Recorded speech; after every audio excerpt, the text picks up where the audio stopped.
Omano Dini Atana, Omo Mahobudi.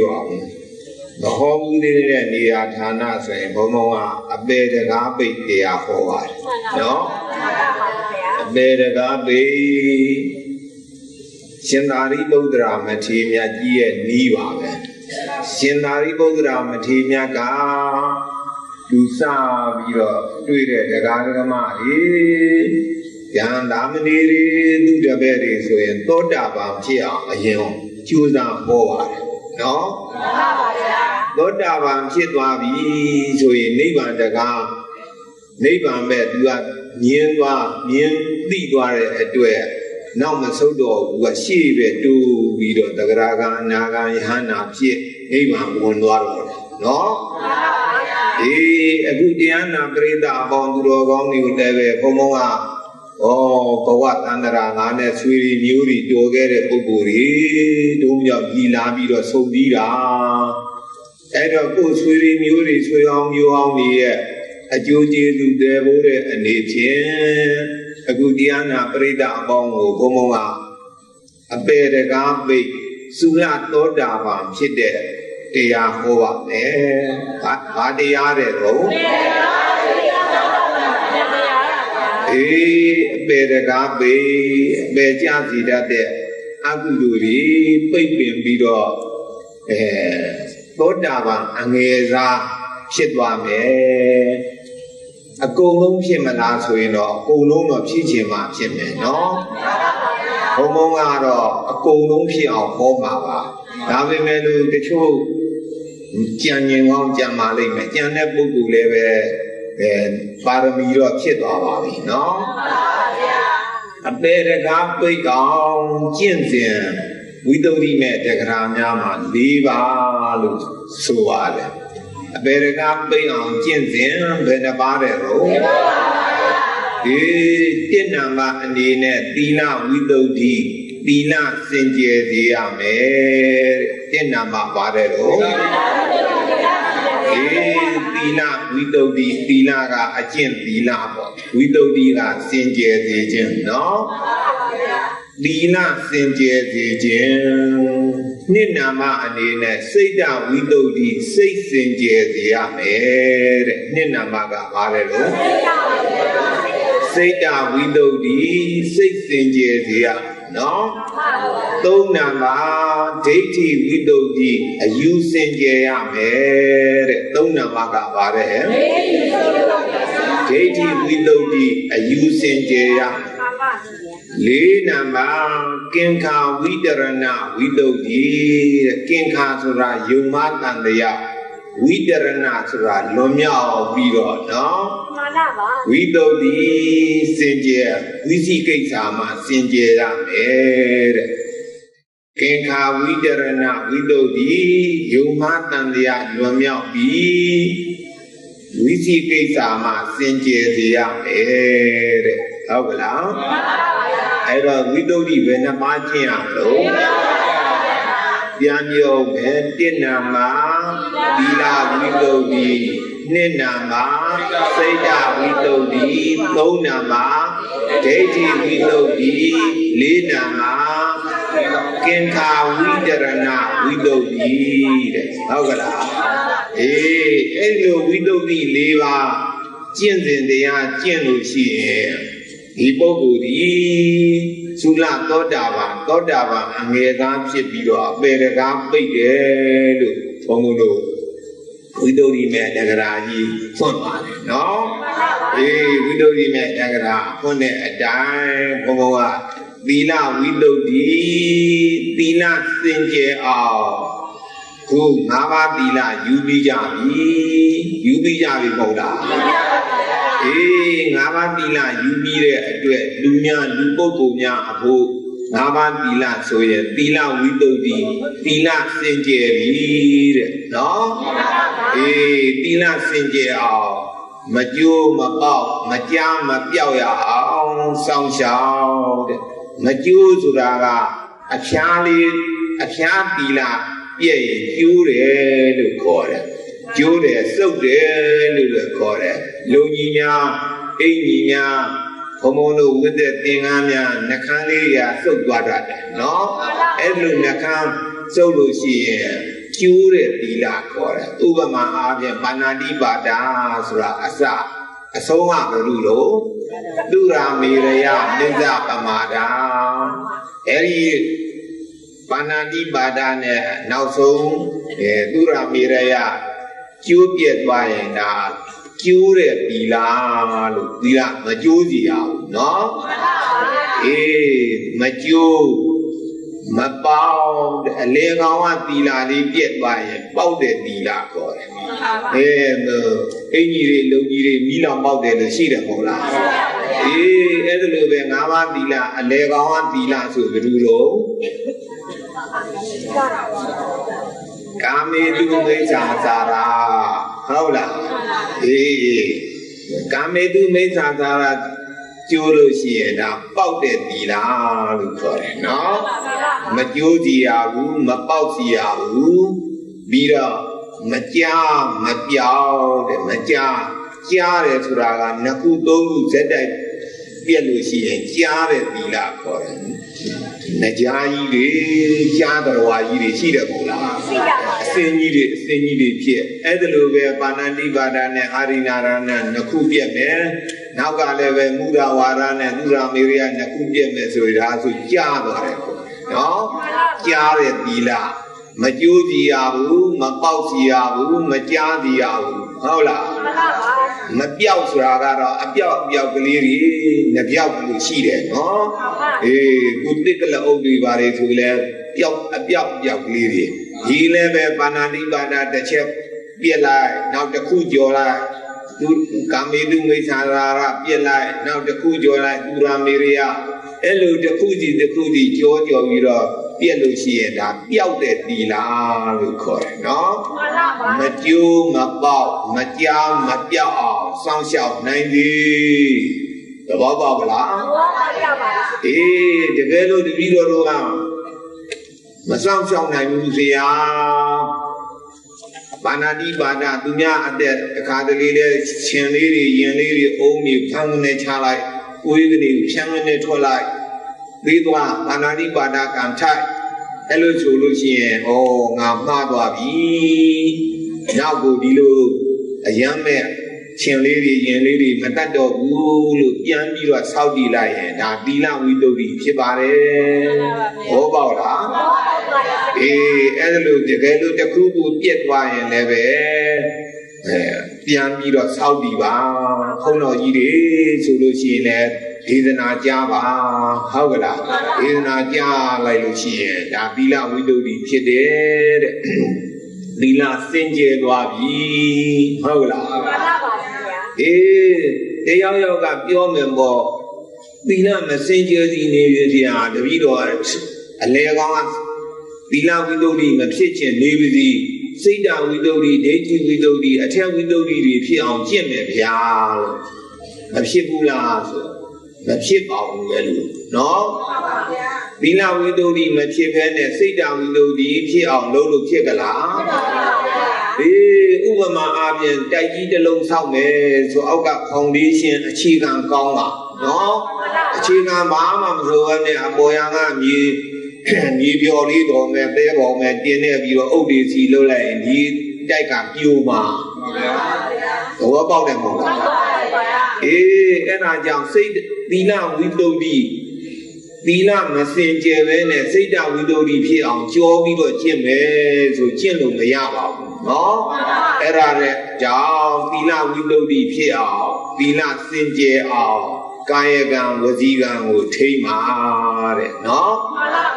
ကာယကံဝစီကံထိမ့်တာကိုကိုယ်အမူအရာနှုတ်မူအရာထိမ့်တာကိုသီလဝိတ္တုလို့ခေါ်တယ်နော်စိတ်တဝိတ္တုဆိုတာတော့စိတ်ကိုထိမ့်တာခုနကကာယကံဝစီကံကိုစိတ်တဝိတ္တုကြမနောကံပေါ့နော်ကာယကံဝစီကံထိမ့်လို့ရှိရင်သီလဝိတ္တုစိတ်ကိုထိမ့်လိုက်လို့ရှိရင်စိတ်တဝိတ္တုမနောကံမှာစိတ်သေးပါမကောင်းတာတွေပါတွေမကြံမစီဘူးပေါ့နော်အေးအဲ့ဒါစိတ်တဝိတ္တုစိတ်စင်ကြယ်အောင်လုပ်ရမယ် ဒီမဲ့ဘုံဘုံတို့ထာဂရာတွေထဲမှာပြတဲ့ပုံမြင်လေးတစ်ခုပြောပြပါထာဂရာထဲမှာဒီဟိုကျွန်းပေါ့ခုခေတ်တော့သီရိလင်္ကာလို့ခေါ်တဲ့ဒီဟိုကျွန်းပဲဆရာကြီးတို့ကအနေထိုင်လွန်တရားမှာကောင်းလွန်တရားကောင်းတရားတွေနေတိုင်းတရားတွေကျင့်အဲ့လိုပဲနေတော့အနာနာရှိတဲ့ပုဂ္ဂိုလ်တွေမြင်တဲ့ပုဂ္ဂိုလ်ကြားတဲ့ပုဂ္ဂိုလ်တွေကဒီဆရာတော်ကြီးကိုယဟန္တာလို့ထင်ကြတယ်နော်ယဟန္တာလို့ထင်ကြယဟန္တာမထေမြတ်ကြီးယဟန္တာမထေမြတ်ကြီးလို့လေးပြူကြကြီးညိုကြလူကြတန်းကြတနေ့တော့ဆရာတော်ကြီးနေမကောင်းဆရာတော်ကြီးအသက်တန်နေမကောင်းတော့ဘေးကနေပြနာနာရှိတဲ့လူတွေပါတည်းပြောကြလို့ဆရာတော်ကြီးတော့ပြန်တော်မူလိမ့်မယ်နဲ့တူတယ်ပြိဋိဘံဆန်တော့မယ်ယဟန္တာမထေမြတ်ကြီးပြိဋိဘံဆန်တော့မယ်ဆိုတော့အနီးနားတဝိုက်ကမြို့တွေပါတည်းကလူတွေလာကြထောင်တောင်းပေါ့သိတံဖြစ်နေလူတွေအများကြီးရောက်အဲ့တော့ပြုစုတဲ့ဥစဉ်လေးတစ်ပါးကဆရာတော်ကြီးဗျာဆရာတော်ကြီးပြိဋိဘံဆန်တော့မယ်ယဟန္တာမထေမြတ်ကြီးပြိဋိဘံဆန်တော့မယ်ဆိုပြီးလူတွေလာကြဆရာတော်ကြီးဘယ်တော့ယဟန္တာဖြစ်တာတော့ဗျာလို့မေးတယ်မေးတော့အဲ့ဒီဆရာတော်ကြီးကပြန်ပြောတယ်ဟေ့ကောင်ကြီးမင်းကငါယဟန္တာလို့ဘယ်တော့ပြောဘူးလို့ကွာငါမပြောဘူးပါဘူးငါယဟန္တာလည်းမဟုတ်ဘူးငါကုထုဇဉ်ရဲ့တရားကျင့်နေတာပဲရှိတယ်ဒုက္ခပါပဲဗျာလို့ဦးဇင်းလေးကပြောတယ်ဦးဇင်းလေးဘာလို့ဒုက္ခလို့ကွာငါအမှန်တိုင်းပြောတာလို့မဟုတ်ဘူးဗျာဆရာတော်ကြီးယဟန္တာဆိုပြီးတော့လူတွေကတအားကြီးညိုကြလာလာပြီးတော့လူကြတန်းကြပြောကြဆိုကြခုတော့ဆရာတော်ကြီးကယဟန္တာမဟုတ်ဘူးအနာဂံလည်းမဟုတ်တဂရဂံလည်းမဟုတ်သောတာပန်လည်းမဟုတ်ဥဒုဇဉ်ပဲဆိုတော့လူတွေစိတ်ပြည့်သွားတာပေါ့ဗျာအဲ့ဒါကြောင့်တပည့်တော်ဒုက္ခပါပဲလို့ပြောတာဗျာနဲ့ဒီလိုဆိုရင်တကားလေးစီထားပါမယ်ပြမဲ့ခဏထွက်လို့ဆရာကြီးကပြောတယ်အဲ့နဲ့ပြုစုတဲ့ဥစဉ်လေးကတကားစီထားပြီးတော့ပြမဲ့ခဏထွက်ထိုင်းနေလိုက်ခဏလောက်ကြာတော့ဒီလိုလေးလက်ဖြောက်ပြီးတယ်နော်ဒါလေးကိုလက်ဖြောက်ပြီးတယ်လို့ခေါ်တယ်အဲ့သူကလက်ဖြောက်လေးအဲ့လိုတီးလိုက်တော့ဥစဉ်လေးကပြန်ဝင်လာဆရာကြီးဘာများခိုင်းလို့တော့ဗျာမင်းကဒုက္ခပါပဲဆိုတော့ကဲကွာဒုက္ခဖြစ်အောင်ငါတရားကျင့်လိုက်တာယဟန္တာဖြစ်ပြီလို့ပြောတယ်။မြန်လာကြီးလားဗျာရှင်မြတ်ဥစ္စာ9မိနစ်လောက်ရှိသေးတယ်။မင်းကမြန်နေတာပြောတာဟုတ်ကွာမြန်တဲ့အကြောင်းမင်းမသိဘူးမြန်တဲ့အကြောင်းကဘာလို့ဗျာလို့ပြီးတော့ငါသိငါထွက်ကနေကယဟန်တရားအဘတိပြည့်မယ်ဆိုရင်မသိအောင်နေတယ်တကယ်လို့မတော်တဆသိရင်လည်းပဲဒေသနာကြားပူဇော်တယ်အဲ့ဒါလို့တက်တက်လို့သီလစင်ကြယ်အောင်သီလဝိတ္တုဖြစ်အောင်နေလို့ကိုလို့မတ်ကိုနိဗ္ဗာန်လိုချင်တယ်ဆိုခဏလေးရတာပေါ့ခက်တာကသီလစင်ကြယ်အောင်နေဖို့ခက်တယ်လို့ပြောတယ်နော်ဘာခက်တော့သီလစင်ကြယ်အောင်နေတော့သီလစင်ကြယ်အောင်နေဖို့ခက်တယ်သီလစင်ကြယ်အောင်နေကြနေနိုင်တော့ကလားနေနိုင်အောင်နေဟုတ်လားမနေနိုင်ဘူးခုနကလိုကျိုးပေါက်ပျောက်ကျသွားတယ်ဆိုရင်လည်းပြန်ပြီးတော့ဆောက်ပြီးဟုတ်လားပြန်ဆောက်ပြီးတဲ့အခါလဲကိုယ့်ဟာကိုယ်ဘုရားရှိသွားဆောက်ပြီးလေရပါတယ်ဘုရားရှိမတော်ပဲနဲ့စိတ်ထဲတင်ပြန်ဆောက်ပြီးလိုက်လေရပါတယ်နော်နောက်မဲ့မဖြစ်အောင်နေနိုင်မှုအရေးကြီးတယ်အဲ့ဒါဆိုရင်သီလဝိတ္တုသီလစင်ကြယ်တဲ့စခန်းပြီးပြီဘာပြီးဘလို့သီလစင်ကြယ်တဲ့စခန်းပြီးပါဗျာသီလစင်ကြယ်တဲ့စခန်းမိနစ်20ကြာတော့80အောင်မှဖြစ်မယ်နော်သီလဝိတ္တုဖြစ်တော့နောက်ထပ်ဘာဆက်ရမလို့စိတ်ဓာဝိတ္တုစိတ်စင်ကြယ်အောင်လုပ်ရမယ်တဲ့စိတ်ဓာဝိတ္တုစိတ်စင်ကြယ်အောင်ဖြူအောင်လုပ်မယ်ဆိုတော့အင်ကြီးတွေလုံကြီးတွေသင်္ကန်းတွေညစ်နေတယ်ဆိုရင်ဆက်ပြန်နဲ့လျှော်လိုက်ဖွတ်လိုက်ရတယ်စိတ်ဓာဝိတ္တုစိတ်တွေညစ်နေတယ်ဆိုရင်ဆက်ပြန်နဲ့လျှော်လို့ရပါမလား စိတ်ဖြူအောင်လုပ်တဲ့ဤဘုံဘုံကပြောပါမယ်နော်စိတ်ဖြူအောင်လုပ်တဲ့ဤကကမ္မထမ်း40တဲ့ဘုံဘုံတို့ဇာရီတဲ့နဲ့မြတ်စွာဘုရားဟောတယ်ကမ္မထမ်း40တပည့်တို့ဘယ်ကျင့်နိုင်မလို့ဗျာသာဝတိတွေလုပ်နေရတာနည်းနည်းဟောသားမှာလို့ဆိုရင်အကောင်းဆုံးကမ္မထမ်းတစ်ခုဘုံဘုံဟောပါကမ္မထမ်းဘယ်နှခုလဲတော့ကမ္မထမ်းနှစ်ခုကဗုဒ္ဓနုတ္တိကမ္မထမ်းဘုရားဘုံတော်ပရိစိတ်ခြင်းမေတ္တာကမ္မထမ်းပတ္တဝါရီပေါ်မေတ္တာထားခြင်းအဲ့ဒီဗုဒ္ဓနုတ္တိနဲ့မေတ္တာဒီနှစ်ခုဟာပြန်စိတ်တဝိသုဒ္ဓိလုပ်တဲ့နေရာအကောင်းဆုံးကမ္မထမ်းနှစ်ခုဖြစ်ပါတယ်ဟုတ်လားမှန်ပါဗျာစိတ်ဖြူစင်ကြအောင်မလုပ်ရမလဲကမ္မထမ်းနှစ်ခုဆိုတာတစ်ဗုဒ္ဓနုတ္တိဘုရားကုံတော်ပရိစေဟုတ်လားနှစ်နာမှာမေတ္တာပွားတတ္တဝါတွေမေတ္တာထားရနော်အဲ့လိုဘုရားနုတ္တိကမ္မထမ်းနဲ့မေတ္တာကမ္မထမ်းပွားပြီဆိုရင်စိတ်တွေဖြူပြီတဲ့နော်စိတ်တွေဖြူအောင်လုပ်ပြီးနော်ဘုံသတ္ထသံဃာနာတင်းတော့ကလေးငယ်တဲ့ကလေးတွေကတော့မိလိုက်မယ်မဟုတ်သတ္ထသံဃာနာခေတ္တကလူရှေ့ပိုင်းကပါတဲ့ကြီးတဲ့ပုဂ္ဂိုလ်တွေကတော့မိရရလို့လားသတ္ထသံဃာနာတင်းတော့နှစ်ပေါင်း2500မယ်ဘုရားပြိဋိဘံစံပြီးတဲ့နောက်နှစ်ပေါင်း2500တင်တာဟုတ်အဲ့ဒီမဲ့6ကြိမ်မြောက်လို့သတ္ထသံဃာယနာဆိုတာတန်လေးကပေါင်းယူပြီးတော့ဂာယနာရွတ်ဆိုခြင်းဘုရားပါဠိတော်တွေကိုပေါင်းပြီးတော့ရွတ်ဆိုအဲ့ဒါကိုသံဃာယနာလို့ခေါ်တယ်6ကြိမ်မြောက်နှစ်ပေါင်း2500မှာ6ကြိမ်ပဲရှိတယ်နော်2500ကိုတီ6နဲ့စားလိုက်ရင်ဘယ်လောက်ထွက်တော့6နဲ့စားလိုက်ရင်6 4ပြီဟုတ်လား400နှစ်ပေါင်း400ကျော်မှတစ်ချိန်ဖြစ်တယ်နော်သံဃာနာတင်တာဟာနှစ်ပေါင်း400မှတစ်ချိန်နှစ်ပေါင်း400လောက်မှတစ်ချိန်ကျုံကြက်ခဲတယ်ဆိုပြီးတော့ဘုံဘုံကမန္တလေးကနေပြီးတော့ဒီရန်ကုန်လာသံဃာနာပွဲ9နှစ်ပွဲကြာတာကိုအစအဆုံးလုပ်ပါတယ်နော်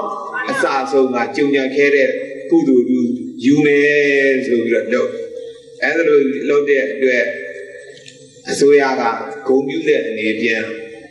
မိသားလက်မှမိပင်မောလက်မှအခမဲ့စီးတဲ့ free bus ပေးပါတယ်လှူတယ်နော်အဲ့ဒါနဲ့ဘုံဘုံကသံဃာနာပြီးပြီငါတင်ကျင်တဲ့သံဃာနာအကုန်လုံးပြီးပြီအစဆုံးပြီးပြီပြန်တော့မယ်ဆိုပြီးတော့မိသားစီးပြန်မိသားပေါ်မှာဆရာတော်ကြီးတစ်ပါးနဲ့တွေ့ရဆရာတော်ကြီးတစ်ပါးကဦးဇင်းလေးဘယ်တော့အဲ့တော့ဘုံဘုံကငယ်ပါသေးတယ်ဦးဇင်းလေးဘယ်တော့ဆိုတပည့်တော်မန္တလေးပြန်မလို့ပါဗျာမန္တလေးဘယ်တိုက်ကတော့မန္တလေးပဲမဟာမြတ်မုနိဘုရားကြီးနာဘုံဘုံတို့တိုက်ကိုဘုရားကြီးကျောင်းတိုက်လို့ခေါ်တယ်နော်ဘုရားကြီးကျောင်းတိုက်ကပါဗျာဘုရားကြီးကျောင်းတိုက်ကဆရာတော်ဥယျံကိုအကြောင်းဥယျံကိုရဲ့တပည့်အကြောင်းကြားဘူးလားဥယျံကိုတော့ကြားဘူးလေဗျာဥယျံကိုရဲ့တပည့်ကြီးဥစဉ်ကြီးမကြားဘူးပါဘူးဆိုသူပြောပြမယ်တဲ့အဲ့ဒီဟာလေးတဲ့ပုံမြင်လေးမှတ်ပါနော်အဲ့ဒီပုံမြင်လေးသဘောပေါက်သွားလိုက်လို့ရှိရင်စိတ်တဝိသုဒ္ဓိဘယ်လိုလုပ်ရလဲဆိုတာသဘောပေါက်သွားပါလိမ့်မယ်အဲ့ဒီဥယျံကိုဆိုတာကလည်းပဲအလွန်တရာမှစာလဲတတ်တိလေကောင်းအဲ့ဆိုတပါးပါပဲဥယျံကုန်ဆိုပေမဲ့လို့ရန်ကုန်သားတော့မဟုတ်ဒီနားလေးပဲတိုးကြောင်ကြီးဆိုတဲ့ရွာနေပါရှိရမ်းလားတိုးကြောင်ကြီးတာ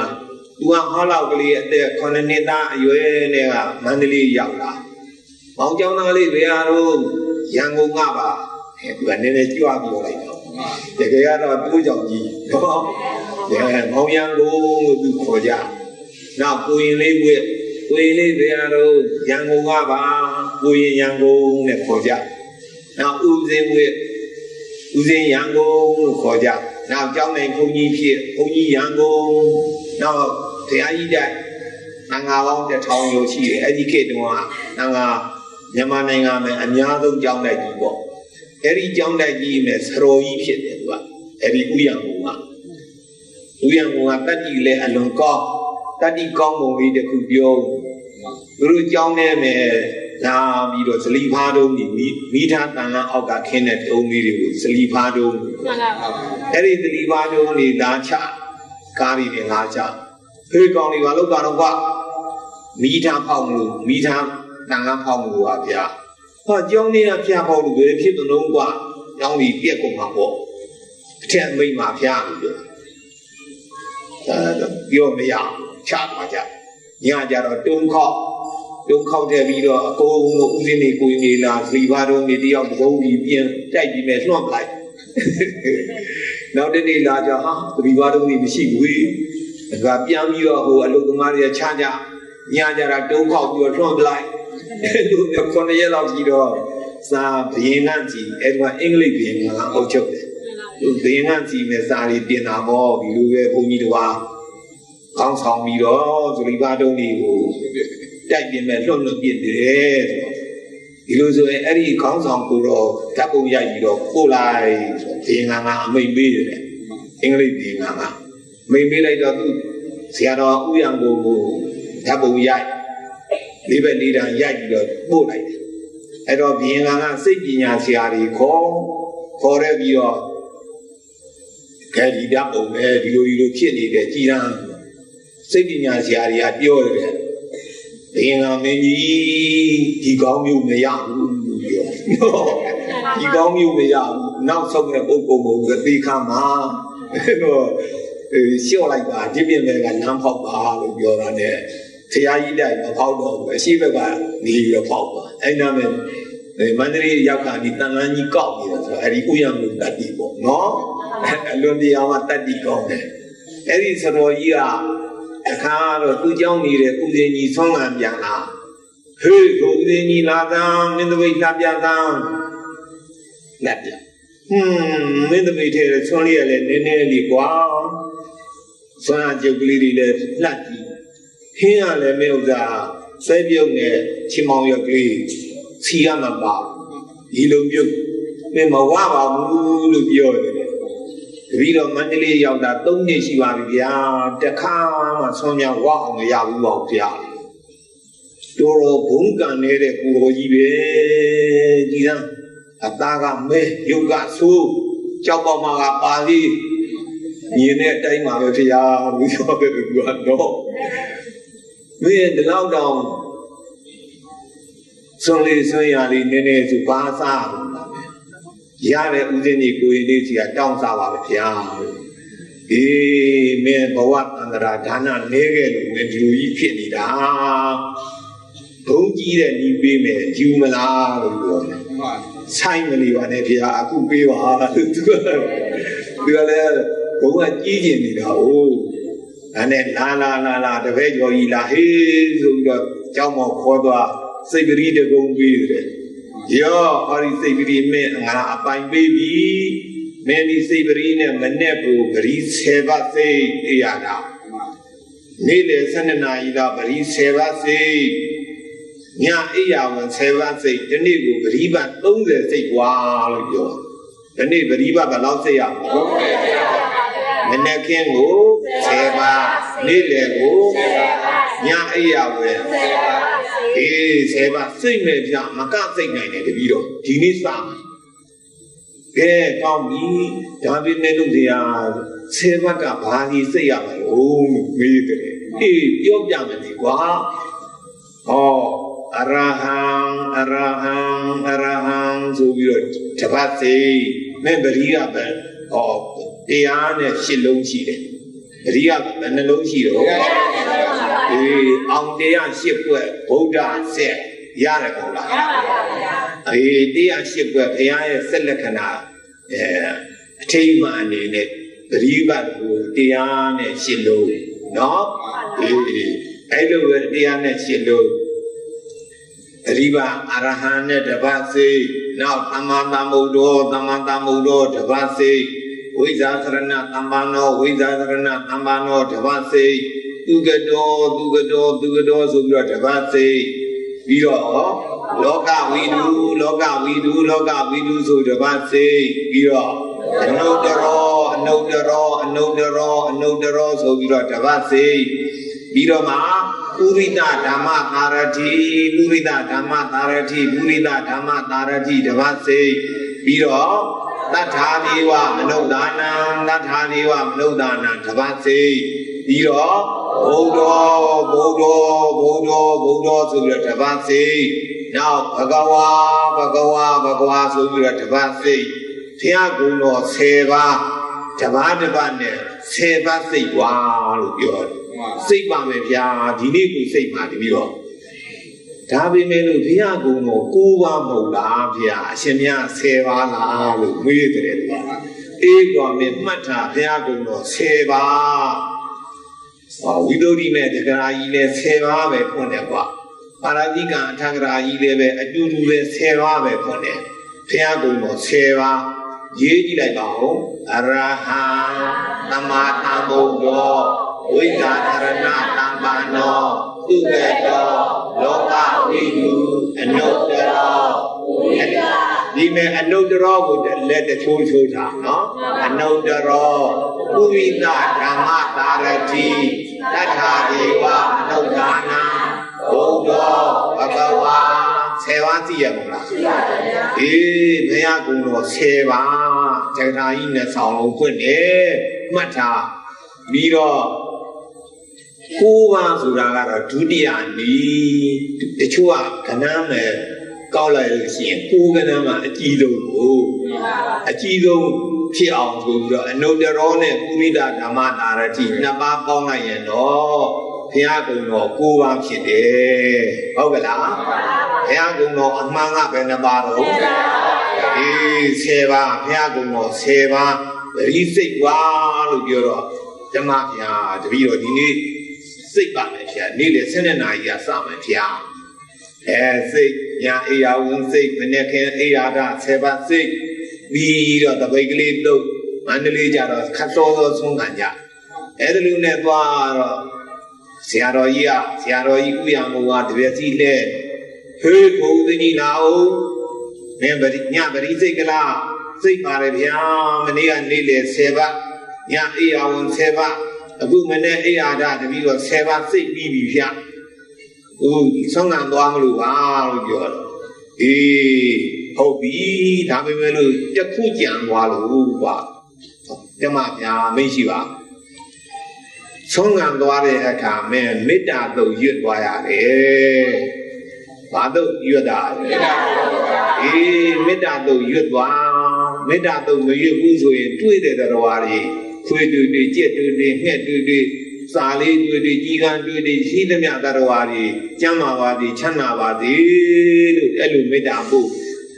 ဆုံးလောင်းတဲ့တရားတွေဓမ္မတွေကြတော့ညာလေးပို့ရတယ်တို့တရားဓမ္မတွေကျမ်းမာပါသည်ချမ်းသာပါသည်ကျမ်းမာပါသည်ချမ်းသာပါသည်အဲ့လိုပို့သွားဓမ္မဗျာတပည့်တော်အခုမေတ္တာတို့ရွတ်တော်ပါမယ်ဖျားလို့ဟောနော်အရင်တော့ဆိုလို့ရှိရင်အဲ့ဒီဥစဉ်ကြီးလာတယ်ဆိုကလေးတွေအကုန်ထွက်ပြေးသူ့မြေကြောက်လို့မဟုတ်နော်သူကမြုပ်ကလည်းဆိုးတယ်ကြောက်ပေါက်မှလည်းမျက်နာကြီးကလည်းရှုပ်တင်းတင်းနဲ့ဆိုတော့ကလေးတွေကသူ့ကသူ့ရှင်းကိုယ်ရလို့မရှိဘူးတဲ့ဒီကြမပြေးနိုင်တဲ့ကလေးငိုးကြရိတ်ခဲ့တာအဲ့လိုနဲ့နေတာနေတော့ဘုလိုပဲဘုရားကုံတော်တွေတနေ့ပရိပတ်30စိတ်မေတ္တာတုံရွတ်သွားမေတ္တာပွားသွားတော့3လလောက်ရှိရင်ကလေးတွေကအရင်ကလို့ထွက်မပြေးတော့ဘူးပြီးကြဥစဉ်တွေဘုံကြီးကြည့်ပြီးတော့ထုံအမေဖုန်းကုန်လာတဲ့ဆွမ်းတော့ဒီလိုဖြစ်လာတာနော်အဲ့ဒါသူဆွမ်းနေပါရလာတာပေါ့3လလောက်ရှိတော့ဆရာတော်ကြီးဥရမောကတပြည့်စီလဲရင်အဲ့ဒီဥစဉ်ကြီးလာမယ်လမ်းစောင့်ပြီးတော့နေတယ်ဥစဉ်ကြီးနဲ့ပြန်လာဟိုဥစဉ်ကြီးလာဦးတပိတ်နဲ့ပြန်လာတပိတ်နဲ့ပြန်ဟာမင်းတပိတ်တဝက်ကျော်နေပါလားဓမ္မဗျာဆရာတော်ပြောတဲ့ဗတိစိတ်တူပါဗျာအေးဟုတ်ပြီဒါနေသေးတာပေါ့ကွာဇွိတ်ကိုမောက်ရှံသွားရမှာဘုရားကုံတော်အနုတကိုးကြည့်တာစေကုန်ဓမ္မစိတ်ပါဗျာ သူအဲ့လိုနဲ့စိတ်ပါများလာတော့သူ့နဲ့သူ့မဲ့တမ်းမဲ့လူကြီးပေါ်လာတဲ့ဖျားဆွန်းတော့ဖျားဆွန်းကြီးလောင်းနေပါလေဆိုလဲလက်မှတ်တီးပါလေလူကြသူကဘုံကြီးနေတာပေါ့လေ6 လလောက်ရှိတော့ဆရာတော်ကြီးကခေါ်ပြီးတော့ဟိုးစင်ကြီးလာအောင်မင်းတို့လှပ်ပြတာဝိလှပ်ပြရိတ်ကိုပြည့်မောင်းလို့ပြဆွမ်းရကျုပ်တရားလည်းရေစာလေးနဲ့အဖုံးအထဲတွေမကဘူးအဖုံးမလေးပါကြီးလိုလေးနာပြီးတော့အထဲတဲ့ဖုံးလေးတွေပါထက်တအုပ်ဆိုရင်နှစ်ခွက်ပြည့်နေတာပေါ့ဟာမင်းတို့ဆွမ်းနေလေအပြည့်ဆွမ်းရတွေကလည်းအကောင်းစားတွေဒဝိကုန်းမော်လည်းမုံနေနဲ့လက်ကလည်းဂျိုင်လေးဆွဲလို့မင်းတော့ဟုတ်နေတာပေါ့လေတော်ပါဗျာတပီတော့ဘုရားကတော့တကူပြလို့ပါဗျာအေးမင်းဒါရလို့ရှိရင်တယောက်တည်းမစားရဘူးနော်ကိုဦးစင်းနေကိုရနေဆိုတာညီတွေအကူတွေလူသားတွေသမီးတွေလူအောင်မေးရတယ်မေတ္တာပွားရတယ်အတူဝေးငါသာတော်လို့ဓမ္မဗျာတပီတော့အရင်မရခင်တော့သူများကြီးကတောင်းစားနေရတာအခုသူများမပေးရတဲ့တခါမှမစားတော့ဘူးဗျာသူများလှူပြီးမှစားပါတယ်ဗျာအေးဟုတ်ပြီမင်းဒါမှဘဝတန္တရာချမ်းသာတော့ဘောဒါမှမင်းနိဗ္ဗာန်ရသည်အထိချမ်းသာမှာဆိုတော့အဲ့လိုနဲ့ထားကြပါဆို3-4 နှစ်စီတော့ဟောဒီတူးကြောင်ကြီးကစာလေးတစ်ဆောင်ရောက်လာစာရဲနဲ့ဦးစင်ကြီးတပည့်တော်တို့ရွာဘုန်းကြီးပြန်တော်မူပြီးအရှင်မြတ်အကြောင်းနိုင်ညောင်းလာပြန်လာခဲ့လို့ရွာသားတွေလက်မှတ်ထိုးပြီးတော့စာတစ်တွေးလိုက်တယ်အဲ့တော့ဦးစင်ကြီးအဲ့ဒီဦးစင်ကြီးကဆရာတော်ကြီးဥယျာဉ်ကုန်စီသွားပြီးတော့စာလေးပြဘုန်းကြီးဗျာဆရာတော်ကြီးဗျာတပည့်တော်ပြန်တော့မယ်လို့ပြောတာဘာလို့တော့ကွာစာလေးပြအေးတဲ့ဒီလိုဆိုတော့ဇိုးရွာပဲကွာမင်းပြန်တော့ဒါပေမဲ့လို့မင်းမှတ်ထားရမှာကစာသင်္နာဘဝကသတိစိတ်ရတာမဟုတ်ဘူးကြောက်နိုင်ဘုန်းကြီးဖြစ်ရင်ပိုးစိတ်ရတယ်ဗျာသတိပတ်တိုးစိတ်ရတယ်မင်းသတိပတ်မစိတ်ပဲနဲ့တတိုင်းတော်ရောင်နဲ့စားတော့နေမင်းတရိษံဖြစ်နိုင်တယ်ဗျာလို့ပြောလို့တပီတော့တစ်သက်လုံးစိတ်မှာပါဗျာအသက်ရှိတဲ့ညတစ်သက်လုံးဗျာအေးမင်းတစ်သက်လုံးသတိစိတ်ရင်တစ်သက်လုံးချမ်းသာပြီပေါ့ကွာတစ်သက်တည်းဒီဘဝလည်းမပါဘူးပဲနိဗ္ဗာန်ရသည်အထိချမ်းသာမယ်ငါတပီဒီစိတ်လေးလို့ပြောလိုက်ရဲ့အဲ့တော့ချိန်လေးရလည်းပြန်နေမြန်ကွာပြောတော့ပြောမှဖြစ်မယ်နော်မှန်ပါဗျာအေးအဲ့ဒါနဲ့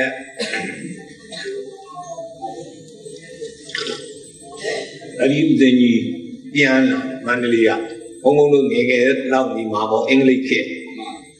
အဲ့ဒီတုန်းကမန္တလေးရန်ကုန်ဆိုရက်မှန်သင်္ဘောလို့ရှိတယ်9 ရက်ကြာမန္တလေးကနေစုံသွားလိုက်ညညာလောက်ဆိုတင်ညာအေးညညာလောက်ကနေစုံပြီးတော့တခါညောင်ဦးတို့ဗကံတို့လောက်ဆိုတင်ညာအိမကွေးတို့တင်ညာအိနဲ့အဲ့လိုနဲ့9 ရက်စီမှရန်ကုန်ရောက်တယ်အဲ့ဒီတင်မောကြီးစီးပြီးတော့ဦးစင်ကြီးပြန်လာရန်ကုန်စိတ်ကန်းကြတော့လူကြီးကျိုးလို့တဲ့သူ့အလံနေတဲ့လူနဲ့ဒီမဲ့စက်ကြအဖွဲတွေမိန်းကလေးအဖွဲတွေအဆူကျော်တွေနဲ့သိုးနေကြဟာလူကြီးအိုးနဲ့အများကြီးငါတော့လူမကြုံရဲ့လူရှိမှမဟုတ်ဘူးသူကတော့သူ့ကြုံရဲ့လူမရှိဘူးပေါ့ငါလည်းဘယ်သူမှစာပေးထားတာမဟုတ်ဘူးဘယင်ငံထွက်လို့နေမှာသူကဘယင်ငံမှမထွက်ဘူးဆိုရင်တော့ဝင်းကြီးတစ်ပါးပါထွက်လို့နေမှာဆိုတော့သူကနောက်ဆုံးခြံနေဒီပြလူတွေကတော့စာပေးထားတော့လာပြီးတော့ဆွေတွေမျိုးတွေတကယ်ချင်းတွေကကျိုးသွားကြထံပို့သွားကြသူတစ်ပါးတဲ့ကြံနောက်မှလူတွေတက်လာဆရာတော်ကြီးဗျာကြွားပြဆိုသူအိမ်လေးတွေတိတာတွေထမ်းညပိုးကြတယ်ဟဲ့ဒီကားတွေနေဦးလေမင်းတို့ဘုန်းကြီးလွှဲမနေဘူးလားအဲ့ပြောမလွဲပါဘူးဆရာအရှင်များမသိလို့တပည့်တို့ကသိတယ်လာပါဆိုတော့ပြန်သွားလိုက်ပါဟိုတုံးနဲ့တိုက်ကြည့်တော့မယ်ဟောသဝဲပြီးနှလုံးနဲ့တစ်လုံးကတော့ဟင်းနေဆွမ်းနေပြင်းတာဟိုဘက်တစ်လုံးကတော့ရေနွေးအမီတွေမုတ်နေပြင်းတာဆွမ်းကဟောပရိသတ်ကြီးလည်းအများကြီးအဲ့တော့သူကကြည်ပြီးတော့ဆွမ်းစားပြီးတော့ဒကာဒကမတွေပြောတယ်ဆ ကြီးတို့ဒီကမာကြီးတို့ခင်ဗျားတို့ဘုန်းကြီးလွဲမနေဘူးလားခင်ဗျားတို့ကြည်တာကျုပ်တရားဟိုဖျားတပည့်တော်တို့ကအရှင်ဘုရားသိတယ်ဘယ်သိလို့များကျုပ်ကျင်မယ်ခင်ဗျားတို့ခါမှမြင်ဘူးဒီလိုဖျားဟောဒီတထေးကြီး၄ခုကအိမ်မက်မက်တာဖျားလွန်ခဲ့တဲ့9 ရက်ကစပြီးတော့အိမ်မက်ထဲနဲ့လူသူတော်ကြီးတယောက်ကလာပြီးတော့ရှင်တရားကြီးတို့ဗမာကြီးတို့ဟောဒီမဟာဆိုတဲ့တင်မောကြီးနဲ့မန္တလေးကဘုန်းကြီးတစ်ပါးကြွလာတယ်အဲ့ဒီဘုန်းကြီးကယဟန္တာသူ့ကိုမင်းတို့ကြောင်းဆောက်ကိုးဝယ်လိုက်ကြလို့အိမ်မက်ပေးတာ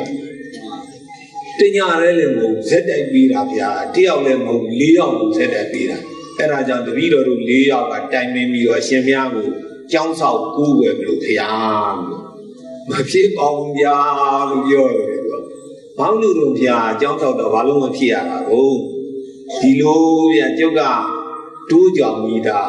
တိုးကြောင်ကြီးမဲ့ဘုန်းကြီးပြန်တော်မူပြီးကျောင်းတိုင်းဘုန်းကြီးပြန်တော်မူပြီးအဲ့ဒီကျောင်းတိုင်းဘုန်းကြီးပြန်တော်မူတော့ကျုပ်ကကျောင်းတိုင်းမြောက်မလို့ပြင်လူလာတိုးကြောင်ကြီးနေရမှာလို့ပြောအဲ့လိုဆိုရင်လည်းတို့ပြီးတော့တိုးကြောင်ကြီးလိုက်ကျောင်းဆောက်လိုက်လေလို့ပြောတယ်ဒါနဲ့ဆောက်လိုက်ကျောင်းတိုင်းဘုန်းကြီးဖြစ်သွားတယ်ဆရာတော်ပြောလို့ရင်ကစိတ်တဝိတုဒ္ဓိစိတ်စင်ကြယ်အောင်ဗုဒ္ဓနုဒ္ဓတိဘုရားကုံတော်ဂရီးစိတ်မေတ္တာပွားစိတ်စင်ကြယ်အောင်မလုပ်ရတော့ဗုဒ္ဓနုဒ္ဓတိဘုရားကုံတော်ဂရီးစိတ်ပြီးတော့မေတ္တာပွားဘုရားကုံတော်ဂရီးစိတ်တော့ဂုဏ်တော်10ပါးတစ်ပါးကိုတစ်ပတ်ကြနဲ့မနေ့ကို10ပါးနေ့လယ်ကို10ပါးညအိပ်ရမယ်တနေ့ကိုဂရိပ30စိတ်အလွန်တရာလက်လာပါရှားပါတဲ့ကိုတော်ကြီးရုပ်ဆိုးတဲ့ကိုတော်ကြီးချောလှသွားပြီးတော့ဘုံကြီးသွားတယ်မဟုတ်လားအခုတရားနာပရိသတ်ပေါင်းသူတော်ကောင်းမှုလည်းပဲအဲ့ဒီဘုရားကုံတော်ဂရိစိတ်မေတ္တာပွားပြီဆိုရင်ရုပ်ဆိုးတဲ့ပုဂ္ဂိုလ်လည်းပဲရုပ်ချောနော်ဘုံနေတဲ့ပုဂ္ဂိုလ်လည်းဘုံကြီးချမ်းသာမွဲတဲ့ပုဂ္ဂိုလ်လည်းချမ်းသာကောင်းလားသီလဝိသုဒ္ဓိစိတ်တဝိသုဒ္ဓိစိတ်စင်ကြယ်ပြီဟုတ်လားသီလရှိပြီစိတ်တဝိသုဒ္ဓိစိတ်စင်ကြယ်ပြီစိတ်စင်ကြယ်ပြီဆိုရင်နှစ်ခုအောင်ပြီပေါ့တိဏ္ဍမှာသီလဝိသုဒ္ဓိသီလစင်ကြယ်အောင်နေနှစ်ဏ္ဍမှာစိတ်တဝိသုဒ္ဓိစိတ်စင်ကြယ်အောင်ဘုရားကုံတော်ဂရီးစိတ်မေတ္တာပွားဟုတ်လားဘုံဘုံတို့ဘုရားလက်ထက်မှာအနာရဘိနထေးကြီးဆိုတာအလွန်တရာကြော်ကြားနာရဘိနထေးရဲ့ညီကပုဗ္ဗူတိတဲ့နော်ဘယ်လိုလဲတော့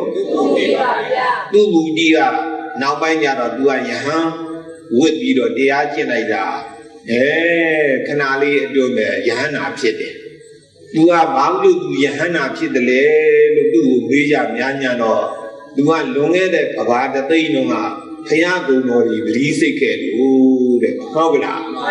ဘာဖြစ်လို့သူယဟန္တာဖြစ်တာလဲလို့ဘုရားကုံတော်ကြီးပရိစိတ်ခဲ့တာအကျိုးပဲလောက်ရအောင်ဆိုကဘာတသိန်းအဲ့ဒီ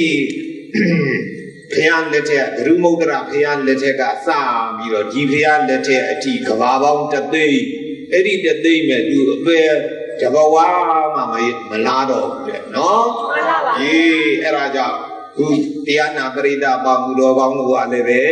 ဘုံဘုံကြီးကတရားနာပြီးသွားရဲ့တို့ဒီနေ့ကစပြီးတော့ဘုရားကုံတော်ဂရီးစိတ်မယ်လို့စိတ်ကလေးဒိဋ္ဌာန်လိုက်ရပါနော်စိတ်နိုင်တော့ကလားပိုက်ဆိုင်မှာပုံပေါ်မှုဗျာနော်အဲ့တော့ဝိသုဒ္ဓိပဲနှစ်ပါးရပါဘူးသီလဝိသုဒ္ဓိသီလစင်ကြယ်ပြီစိတ်တဝိသုဒ္ဓိစိတ်စင်ကြယ်ပြီဒီမဲ့နိလိဏမင်းကြီးရှင်နာဂသိန်းတို့အဲ့ဒီအထုပ်ကတိလေးတဲ့ဘုံဘုံကဖတ်ကြည့်တယ်ဖတ်ကြည့်တော့မိလိဏဆိုတဲ့ဘုရင်ကြီးကရှင်နာထားတတ်ဒီခြေတီတတ်ဒီစစ်တတ်ဒီနဲ့ဆင်းသွားတော့ဒီရီကနောက်ကြည့်သွားပါပေါ့ ဟိုဘက်မြစ်ချောင်းလေးဟိုဘက်ကမ်းရောက်မှသူကရေစားတာဒီကောင်တွေကရေတောက်ချင်တယ်ကွာတော့ရေခတ်တန်းဟေးမနာကရေတွေနောက်ကြည့်လို့ပါဗျာမကောက်ကောက်ဘူးဖျားဟေးကောင်မင်းရေခတ်ပါဆိုဘာနောက်ကြည့်တယ်ပြောဘယင်းဆိုတာသူကခတ်ဆိုခတ်ဟောဘယင်းသူကအမိတ်ဘူးဒါနဲ့ဟိုလူကဖြစ်ချင်အောင်ဖြစ်သွားဆိုပြီးရေဘုံကြီးယူရပြီးတော့နောက်ကြည့်နေတဲ့ရေတွေအခတ်ပြီးတော့ပြဒါပါပဲဗျာရေဟေးရမြယရနာယူခဲ့ရမြယရနာဆိုတာတရင်အဲ့ဒီစကြော်ရေးမင်းကြီးရဲ့ရမြယရနာဒီလိုအကြီးကြီးဒီလိုထွေးတာကြီးညာခုတာလားသုံးခုတာလားအကြီးကြီးသူကအထောက်နေပါတယ်နေတာတွေးထားအလွန်တရာပဲကိုရှိတယ်နတ်ပြည်မြမပြည်ကြည့်ကျင်တယ်အဲ့ဒီရမြယရနာတွေကနေကြည့်လိုက်ရင်မှန်မြောင်းနဲ့ကြည့်လို့ပဲသူကမြင်ရတယ်အဲ့ဒီရမြယရနာယူခဲ့ဟေးဆိုရယူလာထက်ပါရေဘုံနဲ့နောက်ကြည့်နေတဲ့ရေတွေထည့်လိုက်ထည့်လိုက်တော့ဗရမ ्या ရဏနဲ့ထိလိုက်ပေါ့ရေနောက်တွေအကုန်လုံးအောက်အနေထိုင်နေပြီးကြီးစိတ်တော့အဲ့ဒီလိုဗရမ ्या ရဏရဲ့တတ္တိဟာရှိတယ်ရေနောက်တွေကိုကြီးစေတတ်တယ်အဲ့ဒီလိုပဲတကားကြီးဗုဒ္ဓနုတ္တိဖျားကုံတော်ဂရိစိတ်လိုက်ပြီးဆိုရဲ့ဗရမ ्या ရဏကြီးဟောဒီနောက်ကြည့်နေတဲ့ဒီကိုယ်နဲ့ထဲလိုက်တယ်လို့ပဲကြီးသွားတာတကားကြီးဟာကောင်းပါဗျာလို့ပြောတယ်နော်ဘုရားနာပရိသတ်ပေါ်လို့လည်းပဲဘုရားကတော့ဂရိစိတ်လိုက်ရင်စိတ်ကြီးနောက်နေတာကြည်လောက်ကြလားကြည်လောက်ပါဗျာအေးကြည်ပြီစိတ်တဝိတုဒ္ဓိဆိုတာအဲ့ဒါကြောင့်ဖြစ်ပြီလို့ပြောတယ်နော်အေးစိတ်တဝိတုဒ္ဓိရှင်နာဂတိဖြေဖို့မောစုံပါပြီနော်စိတ်တဝိတုဒ္ဓိဖြစ်ပြီးတော့နောက်တတ္တရကပါတယ်ဒိဋ္ဌိဝိတုဒ္ဓိအယူစင်ကြယ်စေရမယ်တဲ့။ဘာစင်ကြယ်ရမလဲ။ဒိဋ္ဌိဆိုတာအတ္တဒိဋ္ဌိအတ္တဆိုတာဘုံဘုံတို့ဗမာပြည်လည်းပဲတချို့ရှိတယ်။အနောက်နိုင်ငံအိန္ဒိယကပုံများတယ်။အတ္တဆိုတဲ့အသက်ကောင်လေးလက်ပြကောင်လေးဝိညာဉ်ကောင်လေးလို့ခေါ်ကြတယ်သူကအတ္တကောင်လေးဆိုတာဟောဒီခေါင်းထဲမှာတထွာလောက်ရှိတယ်ဘယ်လောက်ရှိတော့တထွာလောက်ရှိတဲ့အကောင်လေးခေါင်းထဲမှာသူကရှိတထွာလောက်တချို့ကျမ်းကအတ္တဆိုတဲ့အကောင်လေးကဒီတဲ့နှလုံးထဲမှာရှိတယ်နှလုံးသားအေးလူတယောက်မှဆိုတော့ဟောလေလက်သီးဆုပ်ကြည့်လိုက်ကိုယ်လက်သီးဆုပ်တော့ရှိတာကလေးငယ်လဲလက်သီးဆုပ်ငယ်တော့ဒီလောက်ပေါ့နော်အဲ့လောက်ဒီထဲမှာရင်ကြိုက်နှုတ်နှလုံးရဲ့ကြားထဲမှာရှိတဲ့ဥစ္စာကိုနှလုံးလို့ခေါ်တယ်နော်ဟာချီလို့ခေါ်တယ်နော်အဲ့ဒီနှလုံးရဲ့အလဲကောင်းပဲအတ္တဆိုတဲ့အကောင်လေးတွေကောင်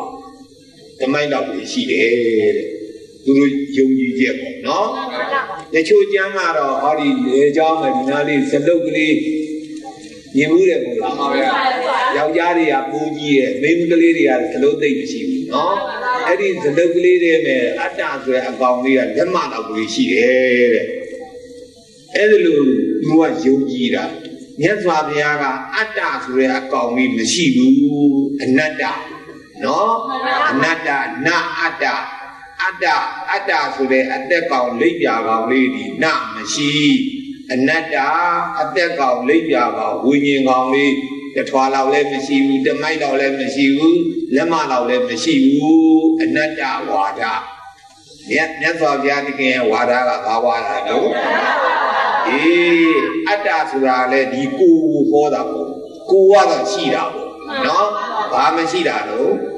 အသက်ကောင်လေးလိပ်ပြာကောင်လေးဝိညာဉ်ကောင်လေးမရှိဘူးဗမာတွေလည်းဗမာလူမျိုးတွေတချို့ကထင်တယ်ဟောဒီကလေးမလေးကတိုက်ထဲရတာလားသူ့လိပ်ပြာလေးကိုဟောဒီခေါင်းထဲမှာသူကထားတာအဲ့ဒီလိပ်ပြာကောင်လေးကိုတချို့ကခေါင်းချရင်နှမ်းချရင်လည်းဆွဲနှုတ်လိုက်တာပါသွားလို့ပေးပြီးတယ်လက်ကြကောင်လေးဆွဲနှုတ်လိုက်တယ်တကယ်ကဒီကောင်းတဲ့ကနေလက်ကြကောင်လေးရှိရလားရှိပါပါဗျာအေးသူတို့ထင်တာပေါ့ဗမာလူမျိုးတချို့လည်းအဲ့လိုထင်တယ်အဲ့ဒီလိုအတ္တကောင်လေးလက်ကြကောင်လေးမရှိဘူးဒီခန္ဓာကိုယ်ထဲမှာအမှန်ရှိတာကယုတ်တရားနံတရားနှစ်ပါးတည်းရှိတယ်ဘာနဲ့ပါရှိတော့ဒီသူတို့အယူကယုတ်တရားနံတရားအတ္တတရားသုံးပါးရှိတယ်လို့သူတို့က အဲ့လိုနိုင်ငံခြားတွေကနော်ခရိယာတွေကလည်းအဲ့လိုပဲမွတ်စလင်တွေကလည်းအဲ့လိုပဲဟိန္ဒူတွေကလည်းအဲ့လိုပဲအတ္တဆိုတဲ့အကောင်လေးတစ်ကောင်ရှိတယ်အဲ့ဒီအကောင်လေးကဘယ်တော့မှမသေးဘူးလူတယောက်သေးသွားတယ်ဆိုရင်လို့ဒီယုတ်ကြီးနန်းကြီးဒီဘက်ကအတက်ကရာသေးသွားတာအတ္တလေးကရွှေ့ပြီးတော့ဟိုကအမေဝင်နဲ့ဝင်လိုက်တယ်သူကအဲ့လိုထင်တာနော်အဲ့လိုဟုတ်တာမဟုတ်ဘူးတကယ်ကတော့ဒီဘဝမှာရှိတဲ့ယုတ်ဒီနာနေချုပ်ပြက်သွားပြီးတော့နောက်ဘဝမှာအသက်ပရိသေတွေနေတာဘောပေါက်လား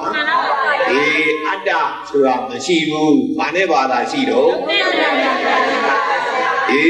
ယုတ်တရားနဲ့နံတရားနှစ်ပါးတဲ့တာရှိတယ်သုံးပါးမဟုတ်ဘူးအဲ့လိုအတ္တလေးပြုတ်သွားတယ်ဆိုရင်ဒိဋ္ဌိဝိသုဒ္ဓိအယူစင်ကြယ်ပြီတဲ့ဒီပုဂ္ဂိုလ်နော်ဘုံဘုံတို့ကြီးမဲ့ပုံလေးတွေကိုပြောမယ်ဆရာတော်ကလည်းပုံကြီးပြောနေဖျားလို့မအောင်ပါနဲ့နော်သဘောပေါက်အောင်မှတ်မိအောင်လို့ပါလူတယောက်ကသူ့တငယ်ချင်းမေးတယ်တငယ်ချင်းမင်းယုံမြင်မှုလားကွာမြင်မှုလားပေါ့ကွာတို့စီယုံနေပေါ်လို့နော်ယုံကြည်ကဘယ်လောက်ရှိတော့ယုံကြည်ကကားလောက်ပြီးတထွာလောက်ရှိတော့ငေါလို့ဒီလိုလေးကားလေးရဲ့ဒီတော့မှတ်ထားတယ်ယုံကြည်ဆိုတော့တထွာလောက်ရှိတယ်မှတ်ထားနောက်တလားနှစ်လားလောက်ရှိတဲ့ကတငယ်ချင်းတယောက်နဲ့တွေ့ပြန်တငယ်ချင်းမင်းယုံမြင်မှုလားမြင်မှုကတို့စီပေါ်ယုံကြည်ကဘယ်လောက်ရှိရောယုံကြည်ကဒီလိုတမိုက်လောက်ကလေးပါကွာဟိုကောင်ကတော့တထွာလောက်ပြောမင်းကတမိုက်လောက်လားအဲ့ဒီကောင်မသိလို့ပြောတာကွာငါမှသိတာငါစကားတာမှဒီအဲ့လိုပြောတယ်နော်နောက်တစ်ခါတယောက်တွေ့ပြန်တော့သူကပြောပြန်အောင်ယုံကြည်ဘယ်လောက်ရှိယုံကြည်ကငယ်လေးရေကွာလက်မလောက်ကလေးဒီနားလေးမုစီလေးဟိုကောင်ကတထွာလောက်ပြောဟိုကောင်ကတမိုက်လောက်ပြောမင်းက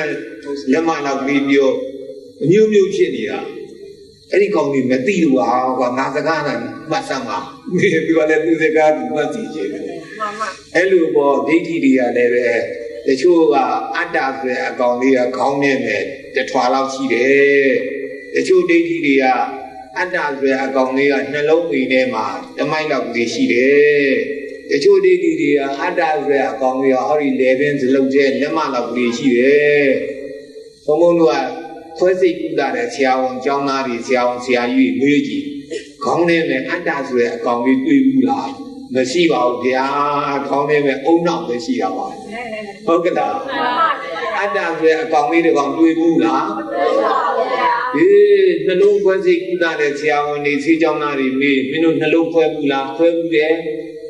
ဟာလို့တမိုက်လောက်ရှိတဲ့အတ္တကောင်လေးတွေ့ဘူးလားမရှိပါဘူးဗျာနှလုံးထဲမှာသွေးကန်းလေးကန်းပဲရှိတယ်နော်သွေးပြန်ကြောနှခမ်းသွေးကြောနှခမ်းလေးကမ်းပဲရှိတယ်သွေးတွေပဲရှိတာပဲနောက်လေကြောင်းခွဲစိတ်ကုသတဲ့ဆရာတွေဓာရီလည်းမေးကြည့်ဘူးလေမင်းတို့ဒီလေကြောင်းခွဲတော့ဒီသလုတ်ကလေးတွေနဲ့လက်မလောက်အတ္တကောင်တွေတွေ့ဘူးလားဆိုမရှိဘူးပြရတယ်ဒါအယုံလူတွေပဲတဲ့ဟုတ်လားတလူတွေ့ဘူးတော့မတွေ့ဘူးသာထောင်သွားပြင်ရှိလို့လားမရှိလို့လားမရှိလို့သဘောပေါက်ပြီနော်အဲ့ဒီသဘောပေါက်လာတဲ့နဲ့တကြိုင်နဲ့ဒိဋ္ဌိပွားပြီတဲ့ဟုတ်လားအတ္တဆိုတဲ့အကောင်လေးရှိတယ်လို့ထင်နေတာနော်တသနာလုံးထင်ဘူးလည်းပဲသူကဘာမှရှိတဲ့ဘုရားဘာသာကနေနေရဲ့မွတ်စလင်တွေဟိန္ဒူတွေခရစ်ယာန်တွေဒါတွေများတာသူတို့မေးကြည့်အတ္တကောင်လေးသူကဆိုးလို့ပေါ့နော်ဗမာဆိုးလို့ဘုရားဆိုးလက်အတ္တမရှိဘူးနော်မရှိဘူးဒီခန္ဓာကိုယ်ရဲ့ယုံနဲ့နာနှစ်ပါးတည်းရှိတယ်အတ္တဆိုတဲ့အကောင်လေးပြီးကြမရှိဘူးဘုရားတော်ကယုံကြိုလိတ်ပွေးစွန်သွေးယုံမဲ့ဂျိုလေးတွေတစ်ထွာလောက်တမိုက်လောက်လက်မလောက်ဆိုတဲ့ဥစ္စာတွေတကယ်ရှိရလားမရှိဘဲနဲ့ထင်းနေကြပြောနေကြဟုတ်ကလားအဲ့လိုပဲတခြားဝါဒအယူဝါဒရှိတဲ့ပုဂ္ဂိုလ်တွေကအတ္တဆိုတဲ့အကောင်လေးမရှိဘဲနဲ့ရှိတယ်လို့ထင်နေတာအဲ့တော့အထင်ပြောက်ပြီနော်အထင်ပြောက်လက်တဲ့တဲ့ဗျာနဲ့ဒိဋ္ဌိဝိသုဒ္ဓိအယူစင်ကြယ်ပြီတဲ့အဲ့ဒီပုဂ္ဂိုလ်ကမဉ္ဇဉ်ပူညာရနိုင်လောက်တဲ့ တတိရှိသွားနော်အေးတစ်နာမှာသီလဝိတုဒ္ဓိသီလစင်ကြယ်နှစ်နာမှာစိတ်ဓာဝိတုဒ္ဓိစိတ်စင်ကြယ်စိတ်စင်ကြယ်အောင်ဘုရားကုံတော်ပရိစေမေတ္တာဟွာသုံးနာမှာဒိဋ္ဌိဝိတုဒ္ဓိအယူစင်ကြယ်ပြီအယူစင်ကြယ်အောင်ဒီခန္ဓာကိုယ်ထဲမှာယုံနဲ့နာနှစ်ပါးပဲရှိတယ်ဟုတ်ကလားဘာမရှိတော့တတ္တဆိုတဲ့အကောင်လေးမရှိဘူးသဘောပေါက်ပြီနော်လေးနာမပါတယ်တော့ကင်္ခာဝိတရဏဝိတုဒ္ဓိကင်္ခာဆိုတာယုံမာတန်တရားဝိတရဏဆိုတာလွန်မြောက်သွားပြီးတော့ဝိတုဒ္ဓိစင်ကြယ်တာယုံမာတန်တရားလွန်မြောက်ရမယ်တဲ့အများအပြည့်ဒီထုံးထုံးတို့ဗုဒ္ဓဘာသာမှာကဘာကျန်တဲ့ဘာသာတွေကဒီကဘာလောကကြီးကိုဖန်ဆင်းရှင်က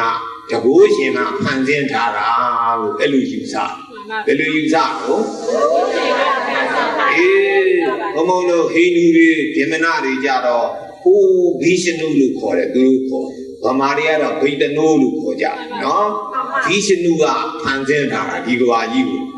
ခရိယာနေကြတော့လည်းပဲ God ဆိုတဲ့ဘုရားသခင်ကြီးကဒီကဘာကြီးကိုအကုန်ဖန်ဆင်းထားတယ်လူတွေရောသွေးတွေကြက်တွေငှက်တွေရောတစ်ပင်တော်တောင်ရင်းမြေတွေရောသူတို့ God ကဖန်ဆင်းတယ်ဒီမွတ်စလင်တွေကြတော့လည်းပဲသူတို့အလ္လာဟ်အရှင်မြတ်ကဖန်ဆင်းတာနော်အလ္လာဟ်အရှင်မြတ်ကဖန်ဆင်းတာမြတ်စွာဘုရားဘုံဘုံတို့ဘုရားကကြတော့ဖန်ဆင်းနိုင်တဲ့ပုဂ္ဂိုလ်လောကမရှိရလားမရှိဘဲနဲ့ဒီလူတွေဘာလို့ဖြစ်နေလို့ဘုရားလို့မေးတယ်ဆိုရင်ကံစိတ်ဥဒုအာဟာရအကြောင်းတရား၄ပါးကဖန်ဆင်းတာ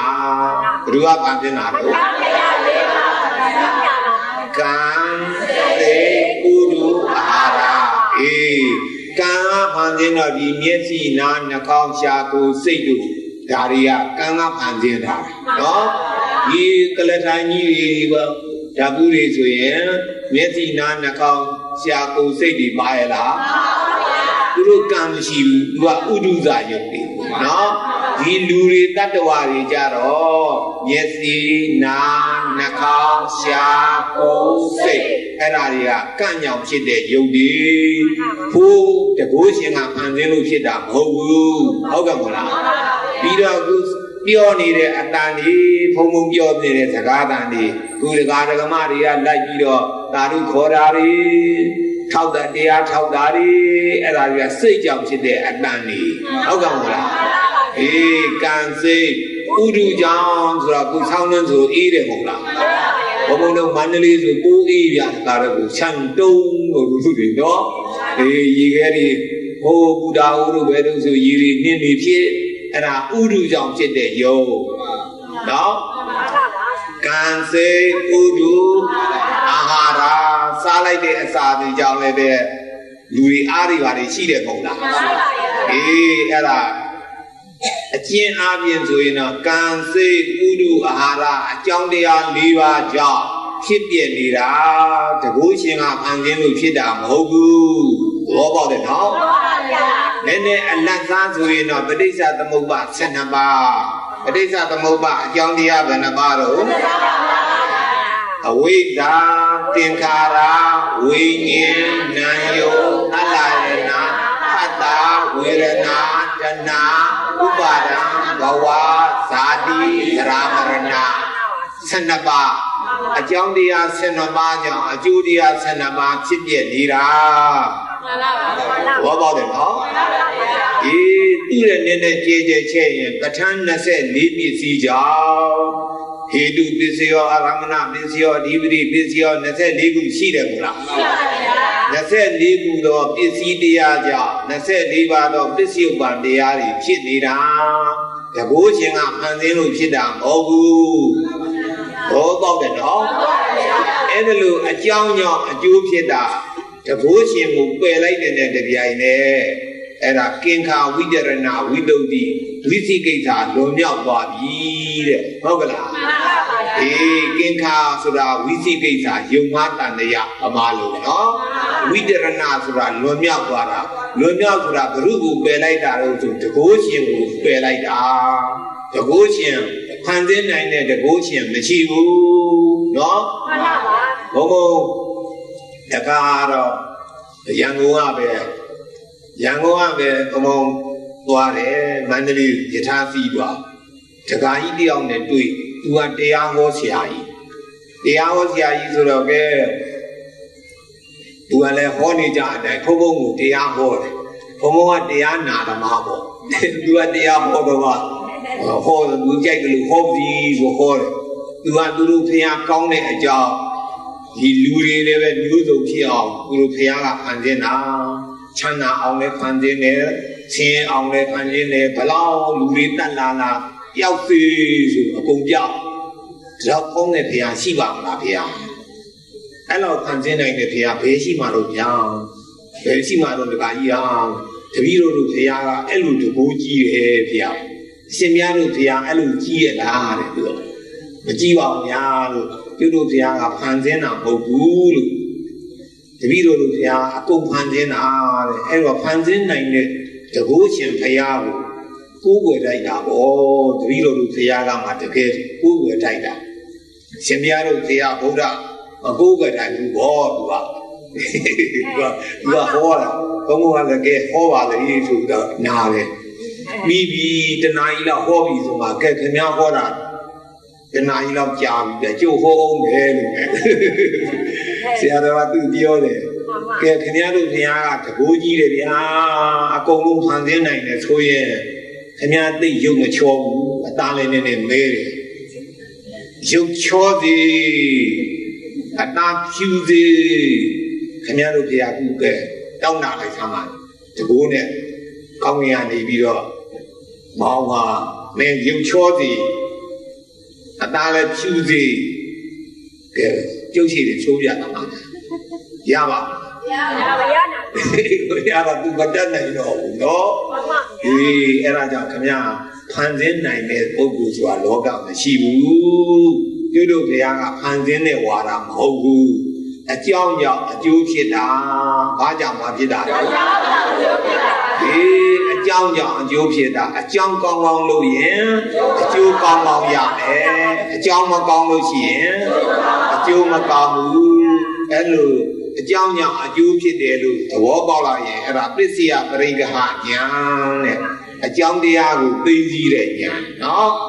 အဲ့ဒီအကြောင်းတရားသိသိလိုက်တဲ့နဲ့တပြိုင်နဲ့ဘာပယ်လိုက်တော့ဆိုတော့တကိုးရှင်ကိုပယ်လိုက်ပြီဘာကိုပယ်လိုက်တော့တကိုးရှင်ကိုပယ်လိုက်တဲ့နဲ့တပြိုင်နဲ့ဝိသိကိစ္စပျောက်ပြီတဲ့ဟုတ်လားအဲ့ဒီနဲ့သီလဝိတ္တုဖြင့်သီလဘုရားသာသနာတော်ဆိုတာသီလနဲ့အခြေခံလိုက်တာနော်စိတ်ဓာဝိတ္တုဖြင့်စိတ်နဲ့အခြေခံလိုက်တာအဲ့ဒါတမာတိစိတ်ဓာဝိတ္တုဆိုတာစိတ်ဆိုတာကဒီသုတ်တန်တရားမို့လို့စိတ်အဘိဓမ္မာတရားကြတော့ဘာခေါ်တော့တမာတိလို့ခေါ်တယ်အေးစိတ်ဓာဝိတ္တုဖြင့်တမာတိရပြီဒိဋ္ဌိဝိတ္တုနဲ့ကင်္ခာဝိရဏဝိတ္တုဒီနှစ်ပါးဖြင့်ပညာကိုပြောတာတဲ့ဟုတ်လားသီလသမာဓိပညာသိက္ခာသုံးပါးစုံပြီဟုတ်လားအဲ့လိုသိက္ခာသုံးပါးစုံလိုက်တဲ့နဲ့တပြိုင်နဲ့ဝိတ္တုမဲ့တဂရာကြီးကစာလေးတစ်ကြောင်းရေးတယ်ဣမိနာဘာနာညာနေနာသမနာကတော်ဘုရားသာရဏီလတ္တာသာသောလတ္တာပတိထောနိဒဂတိကိုသုလသောတာပန်နောနာမဟောတိဒီညာနှစ်ပါးနဲ့ပြည့်စုံပြီနဲ့ပြည့်စုံလိုက်တဲ့နဲ့တပြိုင်နဲ့ဝိနန္ဒနာမရူပပရိစ္ဆေဒညာနာယုတ်တာရှိတယ်သစ္စယပရိက္ခညာအကြောင်းကြောင့်အကျိုးဖြစ်တာဖန်ဆင်းလို့မဟုတ်ဘူးအဲ့ဒီညာဖြင့်နှစ်ပါးရလိုက်တဲ့နဲ့တပြိုင်နဲ့ဒီပုဂ္ဂိုလ်ဟာဘုရားသာသနာတော်မှာတဲ့လတ္တတတ်သောတက်တာယာရပြီတဲ့လတ္တပတိထော600တီယာရပြီသမုဒ္ဒရာပြင်ရည်ကြီးကူးနေတဲ့သန္တရာပြင်ရည်ကြီးကူးနေတဲ့ပုဂ္ဂိုလ်သမုဒ္ဒရာကြီးဆိုအ내ကြီးက600တီယာရပါလားအေးအဲ့လိုပုဂ္ဂိုလ်ကြတော့သန္တရာပြင်ရည်ကြီးကိုယ်ဘက်ကနီးနေပြီက600တီယာခြေထောက်နဲ့မြေကြီးထောက်မိပြီတဲ့ဟုတ်လားလတ္တပတိထော600တီယာအရာဒီနိယတဂတိကောဂတိမြဲပြီတဲ့ ဂတိမြဲပြီဆိုဒီကဆရာကြီးကဂတိမြဲပြီဆိုတာလူဘုံနတ်ဘုံမြမဘုံကောင်းတဲ့ဘုံပဲဒီပုဂ္ဂိုလ်လာတော့တယ်တဲ့အပေတကားပိတ်ပြီးပယ်မကြတော့နော်ပေတကားပိတ်ပြီးသုလသောတာပန်သောနာမသောတာပန်အငယ်သားပုဂ္ဂိုလ်ပြီးပြီးသောတာပန်အငယ်သားနဲ့သောတာပန်နဲ့စည်ရင်ဝင်သွားပြီတဲ့ဟုတ်လားအေးသောတာပန်အပေတကားပိတ်ပါပြီဘုံဘုံတရားဆုံးပါပြီနော်အဲ့တော့တရားကြီးတယောက်ကဘုံဘုံမေးတယ်ရှင်မြတ်လွယ်လာကြီးလားကြာရှင်မြတ်ဟောတာတဏှာကြီးတာလေးနဲ့အပေတကားပိတ်တယ်ဆိုဟုတ်ပါလားဒီလိုဘုံဘုံစောရနာဝေဘူးလေနော်အဲ့တော့ဘုံဘုံကလည်းပဲရှင်နာဂတိယဟနာလို့ပုံနည်းနဲ့ပြောပြပါတယ်ဒါကြီးဟာကျုပ်ခမပုံပြောမယ်ဗျာပြောပါလေရတယ်သူကခမမိုးပြန်ပေါ်လို့မြင်မှုလားမြင်မှုပါများအခမ်းအနားတွေပါတယ်ဆိုမိုးပြန်ပေါ်လို့40 50အတော်ကြီးပွဲဆွတ်လိုက်ဘဲသွားတော့မိုးပြန်တက်သွားအေးမိုးပြန်ပေါ်လို့မြေရှိုးသွားတယ်လို့မြင်မှုရတာရေကံပေါ်ရေအိုင်ပေါ်မြစ်ပေါ်ချောင်းပေါ်ဟောလို့မိုးပြန်ပေါ်လို့ပြစ်လိုက်ဘဲသွားမှာမိုးပဲပြန်တာပဲရေထဲငုတ်သွားတယ်လို့မရှိဘူးအဲ့ဒါဘာလို့တုံးဆိုတော့ဒီမိုးပြန်ပေါ်လုံးလုပ်တဲ့လူတွေကဟိုလိုစီပိုင်းကြီးလို့အိုးကြီးတယ်မယ်nitric acid ဆိုတာရံငရဲမီးနဲ့ပြီးတော့အလူမီနီယမ်ခေါ်တဲ့ဓာတ်သတ္တုထည့်ရောထည့်လိုက်ရှောင်းဆိုဟိုက်ဒရိုဂျင်ဓာတ်ငွေတွေထွက်တယ်အဲ့ဒီဓာတ်ငွေကလေးတယ်ပေါ်လို့မို့လို့ဒီဓာတ်ငွေဟိုပလတ်စတစ်ဘောလုံးလေးထည့်ထားလိုက်ရင်ဒီသူကလေးတယ်ပေါ်တော့အထက်တက်သွားတယ်ပေါ့ဘောပေါက်တယ်နော်မှန်ပါဗျာတကူရှင်တယောက်ကဖန်ဆင်းလို့သူအထက်တက်သွားတာလားမှန်ပါဗျာအဲ့ဒါကြောင့်မို့အဲ့ဒီထဲမှာပါတဲ့ဟိုက်ဒရိုဂျင်ဓာတ်ငွေကလေးတယ်ပေါ်လို့ဟုတ်ကဲ့လေးတယ်ပေါ်တော့အဲ့ဒီပေါ်တဲ့ဓာတ်ဘူကောင်းလေးကိုဟိုရေအောက်ထဲငုတ်ပြီးတော့ဂုံလို့ဘူကောင်းလေးပါယူသွားဟိုအောက်ကြမှာကျွတ်လိုက်လေပဲသူကရေပေါ်ပေါ်လာတာပဲရေပေါ်ပေါ်ပြီးတော့အပေါ်ရုံနေမနေသေးဘူးကောင်းငင်ပဲပြန်တက်သွားအဲ့ဒီလူပေါ်တကားကြီးဟာလို့ဒီခန္ဓာကိုယ်လေးကိုသီလဝိတုဒ္ဓိစိတ်ဓာဝိတုဒ္ဓိဒိဋ္ဌိဝိတုဒ္ဓိကင်္ခာဝိသရဏဝိတုဒ္ဓိဝိတုဒ္ဓိလေးပါဟိုက်ဒရိုဂျင်ဓာတ်က၄ခုထည့်ထားတာလို့လက်ခုထည့်တော့ဒီပုဂ္ဂိုလ်သိရင်ပဲရောက်လို့အထက်ပဲနတ်ပြည်မြမပြည်ပဲရောက်ပါအောက်မရှိဘူးဗျာဘောပေါက်ပါဗျာခုပရိသတ်တွေကသဘောပေါက်တော့ကလားအေးဘုံဘုံကလုံးကြံဟောနေတာမဟုတ်ဘူးနော်စာနဲ့လည်းအညီနော်စာနဲ့အဲ့ဒါဝိသုဒ္ဓိမဲ့တက္ကရာတိုင်းဝိသုဒ္ဓိ9ပါးကျင့်စဉ်တရားတဲ့နဲ့ရှေ့4ပါးဟောတာနော်ရှေ့4ပါးနောက်3ပါးကတော့မဟာသောတာပန်ဖြစ်တယ်မဟာသောတာပန်ကိုတော့အပေတကားပိတ်ပြီးရနိဗ္ဗာန်တကားပွင့်လို့တည့်ရဟောမှဖြစ်မှာလေအဲ့တော့နောက်တစ်နှစ်ပြင်သေးတော့ပေါ့နော်ဆရာတော်ကသူ့တဲ့ဆွဲသွားတယ်လို့မအောင်ဘူးပါဗျာဟုတ်လားကိုယ်တကားကြီးအပေတကားပိတ်ုံလေးတွေမဟုတ်ဘူးနိဗ္ဗာန်တကားပါဖွင့်ပေးဖို့လူသေးတာဟုတ်နော်အေးအဲ့ဒါကြောင့်နိဗ္ဗာန်တကားဘုံကနောက်တစ်ချိန်ပေါ့လို့နော်အေးကဲတရားသိညာသူဒီလိုလင်ဝိသုဒ္ဓိမဲ့အထကရာလာတဲ့သီလဝိသုဒ္ဓိသီလစင်ကြယ်ခြင်းစိတ်ဓာဝိသုဒ္ဓိစိတ်စင်ကြယ်ခြင်းဒိဋ္ဌိဝိသုဒ္ဓိအယူစင်ကြယ်ခြင်းကင်္ခာဝိတရဏဝိသုဒ္ဓိယုံမှတန်တရားလွန်မြောက်ခြင်းဝိသုဒ္ဓိ၄ပါးကျင့်စဉ်တရားတို့ကိုကြိုးစားပြီးတော့ကျင့်နိုင်ကြပါစေဝိသုဒ္ဓိ၄ပါးကျင့်စဉ်တရားကျင့်တဲ့ဖြင့်သုလသောတာပန်ဖြစ်၍မကြမတင်နိဗ္ဗာန်တကားပွင့်တရားနာပြီးတော့နိဗ္ဗာန်တကားဖွင့်မဟာသောတာပန်ဖြစ်ကြပါသည်မဟာသောတာပန်ဖြစ်ပြီးတဲ့နောက်သဂရကံအနာကံယနာအစဉ်စဉ်ဖြစ်၍အရဟတကိုဘနိဗ္ဗာန်ကိုမျက်မှောက်ပြုနိုင်ကြပါစေနိဗ္ဗာန်ကိုအရဟတကိုဘမျက်မှောက်ပြုတဲ့ဖြင့်ယန္နာပုဂ္ဂိုလ်ဤသုတိအချမဲနာမိတိဘုံမိတိဘဝဂတိယောနိသတ္တဝါဒရုံဟာမ